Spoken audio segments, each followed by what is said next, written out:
और चलिए इस बीच एक बड़ी खबर का रुख कर लेते हैं। बड़ी और अहम जानकारी है कोटपूतली से। तो कोटपूतली से ये बड़ी खबर आप तक पहुंचा रहे हैं, जहां पर बोरवेल हादसे में एक बड़ा अपडेट सामने आया है।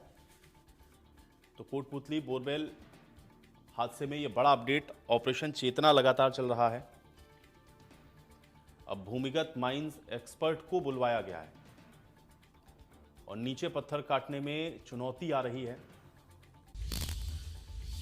तो अंडरग्राउंड माइंस एक्सपर्ट को बुलाया गया है। भूमिगत माइन एक्सपर्ट अब पहुंचे हैं क्योंकि नीचे पत्थर है और उसको खोदने में दिक्कतें हो रही हैं ऑपरेशन चेतना के तहत।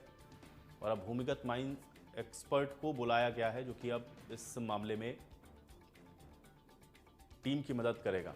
तो नीचे पत्थर काटने में चुनौती आ रही है। हॉरिजेंटल आपको पता है कि टनल बनाई जा रही है। लोकेश जुड़ गए हमारे साथ जानकारी के साथ। लोकेश, ऑपरेशन चेतना लगातार चल रहा है। जो हॉरिजेंटल टनल बनाई जा रही थी, अब उसको नीचे चूंकि पत्थर होने की वजह से खुदाई में दिक्कत आ रही है। भूमिगत माइंस एक्सपर्ट को बुलाया गया है, क्या जानकारी है इस पूरे मामले में? बताना चाहूंगा कि जैसे वहाँ एक गड्ढा खोदा गया था, 170 फीट गड्ढा खोदा गया, तो उसके बाद जो सुरंग बना ली थी, वहां पे जो पत्थर की बड़ी चट्टान आने से जो चुनौती का जो सामना करना पड़ा है, उसके बाद जो भूमिगत माइंस जो एक्सपर्ट है उनको बुलाया गया है, वो वहाँ काम कर रहे हैं। वही यह बताया जा रहा है कि एक ट्रैक्टर से जो ब्रेकर कंप्रेसर मशीन के द्वारा इसमें मदद ली जाएगी और उसके बाद में रेस्क्यू जारी रखा जाएगा। वही यह बताया जा रहा है कि करीब 170 फीट गहराई में मौजूद टीम के कमांडर का यह भी दावा बताया जा रहा है कि जल्द ही चेतना को निकाल लेंगे। करीब 10 फीट की सुरंग 6 जवान खोद रहे हैं, जो दो दो करके दो की टीम में वह वहां जाकर खोद रहे हैं। और जैसे 6 जवान जो काम कर रहे हैं, वो तो लगभग 24 घंटे बीत चुके हैं। जी जी आयुष। लोकेश, अभी फिलहाल कितना काम बाकी है, क्या इस विषय में कोई अपडेट मिला है? बिल्कुल, जैसे बताना चाहूंगा कि अभी इस चीज में कोई अपडेट नहीं है, कि कोई टाइम सीमा नहीं बताया जा सकता। लेकिन यह है कि जो टीम है वो कंटिन्यू रेस्क्यू कर रही है। वही जो 10 फुट की जो सुरंग खोद रहे हैं जो 6 जवान, उनका यह है कि वहां पे बड़ी चट्टानें आई है और बड़ी चट्टानों से जो बाधा है, वो बाधा बड़ी चट्टानों की वजह से वहां आ रही है।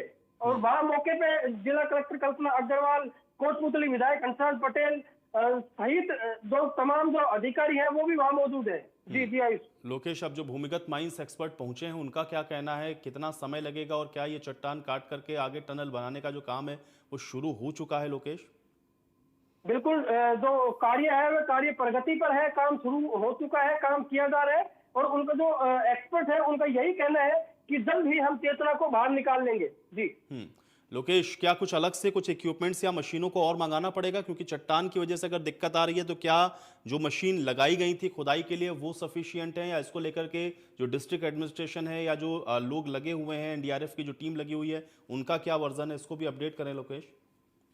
बिल्कुल, मैं बताना चाहूंगा कि वहाँ अलग से मशीन, एक ट्रैक्टर ब्रेकर कंप्रेसर मशीन है, उसकी मदद लेके वहाँ जो कार्य है वो किया जा रहा है।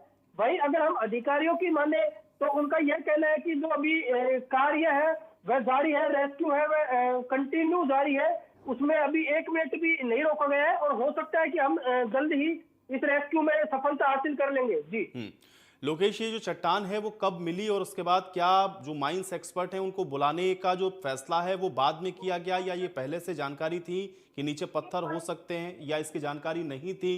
जो रेस्क्यू में लगी हुई टीम है इसको लेकर के क्या जानकारी लोकेश? बिल्कुल, मैं आपको बताना चाहूंगा कि जैसे 170 फीट का गड्ढा खोदा गया था, जो समांतर जो बोरिंग थी, उस जो बोरवेल था, उस बोरवेल के समांतर 170 फीट का गड्ढा खोदा गया था, जो पाइलिंग मशीन के द्वारा खोदा गया था।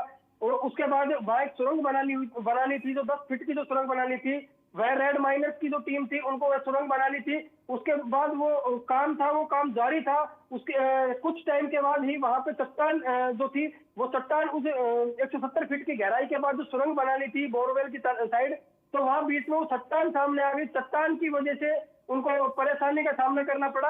और जो एनडीआरएफ के जो नेतृत्व में जो टीम जो कार्य कर रही है, एनडीआरएफ के नेतृत्व में, तो वह वहाँ जवान मौजूद थे। और जो अधिकारी और जो कर्मचारियों को जो बुलाने का सिलसिला है, वह जिला प्रशासन उसमें कतई ढील नहीं बरत रहा है। जी और अभी बच्ची की स्थिति क्या है, उसको लेकर के कोई अपडेट लोकेश? बिल्कुल, और इसमें बताना चाहूंगा कि बच्चे की स्थिति के बारे में अभी कुछ भी नहीं कहा जा सकता। बच्ची का कोई मूवमेंट नहीं देखा जा रहा है। बच्ची के जो माँ की अगर हम बात करें तो बच्चे की माँ की हालात भी खराब है, क्योंकि ऐसा बताया जा रहा है कि उनका भी रो रो के बुरा हाल है, परिजनों का भी रो रो के बुरा हाल है। बच्चे का कोई मूवमेंट नहीं देखा जा रहा। जी। तो जो मेडिकल की टीम है वहां पर, क्या वो भी इस पर कुछ भी बोलने के लिए अभी तैयार नहीं है लोकेश? क्योंकि ये कैसे समझ में आएगा और कैसे पता चलेगा बच्चे की स्थिति क्या है? क्योंकि एक तरफ तो रेस्क्यू चल रहा है, लेकिन बच्चे की स्थिति क्या है ये जानना भी जरूरी है लोकेश। मेडिकल टीम क्या कह देखो, रही है? मेडिकल टीम की बात करें जो सीएमएचओ डॉक्टर आशीष सिंह शेखावत का यह कहना है कि हमें जैसे ही सूचना मिली थी उसी टाइम से हमने जो ऑक्सीजन है वो ऑक्सीजन की वह सप्लाई करवा रखी है। लेकिन इसमें अभी बच्ची की हालात के बारे में कुछ नहीं कहा जा सकता, उसका कोई मूवमेंट नहीं देखा जा रहा। जी।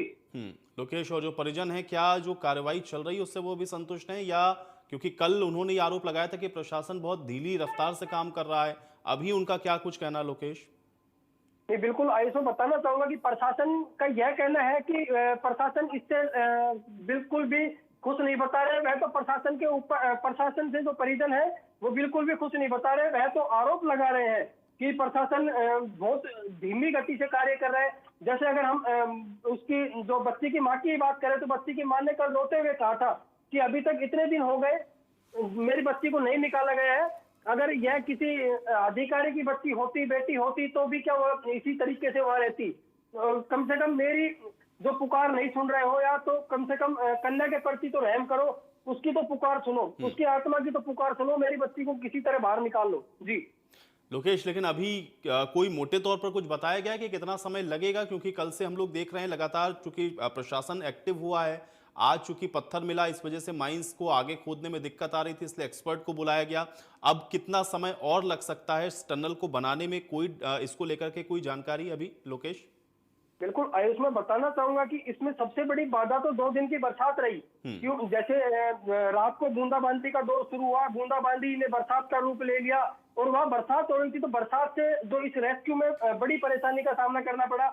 उसके बाद से जैसे जो पाइलिंग मशीन से जो खुदाई हो रही थी उसमें भी बीच बीच में पत्थर आने की वजह से जो बाधा आई, तो वह भी उसका एक कारण रहा। अभी जैसे अब वो सुरंग बनाने का जो कार्य शुरू हुआ तो उसके बाद भी वो चट्टान आने से जो परेशानी प्रशासन को उठानी पड़ रही है। वहीं अगर हम जिला कलेक्टर की बात करें तो जिला कलेक्टर का कहना है कि हमारा अभी तक 1 मिनट के लिए भी हमने रेस्क्यू नहीं रोका है।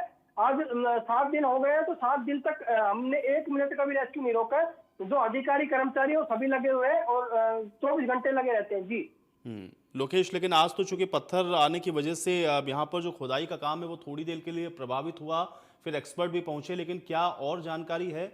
अब वहां पर किसी तरह की कोई बाधा नहीं आने वाली? कम से कम अब जो पूरी टनल है उसको कंप्लीट किया जाएगा, इस विषय में कोई जानकारी है क्या जिला प्रशासन को, या अभी भी इंतजार हो रहा है कि अब खोदते हैं आगे टनल और अगर कोई दिक्कत होती है तो फिर एक्स्ट्रा टीम और बुलाई जाएगी? लोकेश, नहीं, बिल्कुल, जैसे वहाँ टीम के जो कमांडर हैं जो 170 फीट की गहराई में वहाँ मौजूद ही बताए जा रहे हैं, उन्होंने यह कहा है कि जल्द ही हम चेतना को बाहर निकाल लेंगे। करीब 10 फीट की सुरंग खोद रहे हैं, तो जो जवान है उनकी टीम 24 घंटे से ज्यादा का समय बीत चुका है, लेकिन वह काम कर रहे हैं। 7 दिन से बोरवेल में फंसी है, उसकी कंडीशन को लेकर अभी कुछ भी कोई अधिकारी नहीं कह पा रहा है। लेकिन वहीं अगर बात करें, जैसे जिला कलेक्टर की बात करें, तो उनका यह कहना है कि ये राजस्थान का सबसे मुश्किल ऑपरेशन है।